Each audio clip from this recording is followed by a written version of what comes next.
Cut din update. And highest grossing Filipino film in Australia ang Hello Love Again ng Cut din. Another milestone para sa Cut din. Congrats. At sa post ni Nate, ito yung yakapan ng Cut din.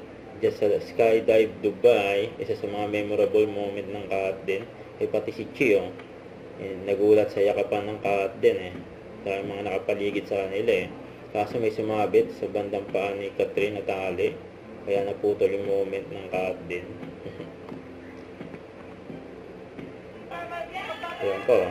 And may sumamatin. May katabing foreigner.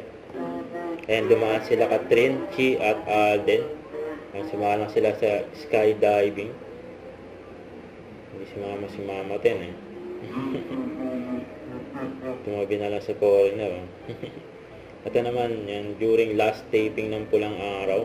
Yan, umabot ng madaling araw ang taping ni Alden. Grabe yun. Umaga hanggang madaling araw. Tapos lang ang last taping ng Pulang Araw. Tapos may endorsement shoot siya ngayon. Yan, yung TV commercial shoot. Grabe yun.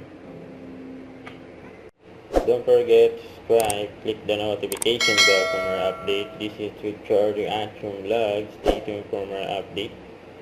See ya.